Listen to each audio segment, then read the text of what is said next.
The sun is gone. The sky has turned from orange to a deep, heavy black, and somewhere out there, in the tall grass beyond the firelight, something is moving. You can't see it, you can only hear it. A snap of a branch, a low growl carried on the wind. For a modern human, night means turning on a light switch and locking a door. But for early humans, night was the most dangerous 12 hours of their entire day. No streetlights, no walls, no locks.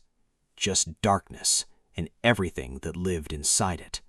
Lions that hunted better in the dark than humans could ever see in it. Hyenas that could smell fear from 100 meters away. And cold that could kill just as easily as any predator if you didn't know how to survive it. So how did they do it? How did early humans close their eyes, lie down on the hard ground, and actually fall asleep, knowing that something with claws and teeth might be watching them from the shadows? The answer is more clever, more disciplined, and more terrifying than you'd expect. And it starts the moment the sun begins to dip toward the horizon. As the light started to fade, the tribe didn't wait for darkness to catch them off guard.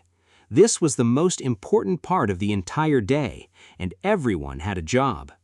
The father figure of the group gathered the driest branches he could find, breaking them down into smaller pieces so the fire would catch fast.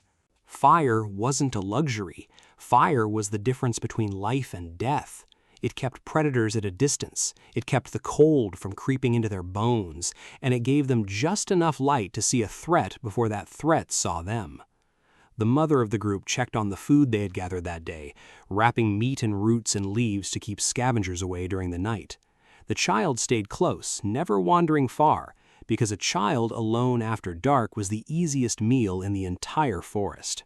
And the old man of the tribe, the one who had survived more nights than anyone else, sat near the fire and watched the tree line, not because he could fight anymore, but because his eyes had learned after decades exactly what a predator's movement looked like in the dark. Once the fire was lit, the tribe didn't scatter. They stayed close together, shoulder to shoulder, forming a tight circle around the flames. This wasn't just for warmth. A tight group was harder to attack. A predator looking for an easy kill wanted an isolated target, not a wall of bodies pressed together. The old man leaned in and spoke low. "Keep your backs to the fire, let your eyes face the dark." The father nodded and pulled the child closer. Nobody argued, nobody wandered off. In a world with no walls, the only real protection was each other. Then came something you might not expect. Before anyone slept, the tribe talked. Not idle chatter, but real stories passed down the same way for generations. The old man would speak of the day a lion had nearly taken his brother. The mother would tell the child which berries were safe and which ones could kill in an hour. This wasn't just entertainment, this was survival knowledge being burned into the next generation's memory using the only tool they had, their voice. Scientists studying modern hunter-gatherer tribes have found that nighttime storytelling wasn't random. It was one of the most important teaching methods early humans had, because a lesson wrapped inside a story was a lesson that stuck. But even with the fire burning and the group huddled close, nobody slept all at once. That would have been suicide. Instead, the tribe took turns keeping watch, a system we now call watch shifts.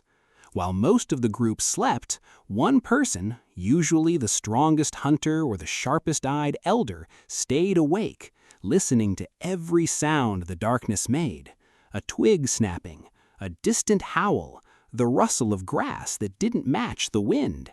If something was wrong, the watcher would wake the others instantly, and the whole tribe would be on their feet within seconds, weapons in hand. Sleep itself looked nothing like it does today. There were no soft beds, no blankets tucked up to the chin.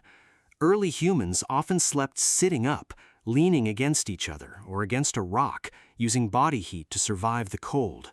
Some groups built raised platforms out of branches to sleep above ground level, keeping themselves out of reach from snakes and smaller predators that hunted at night.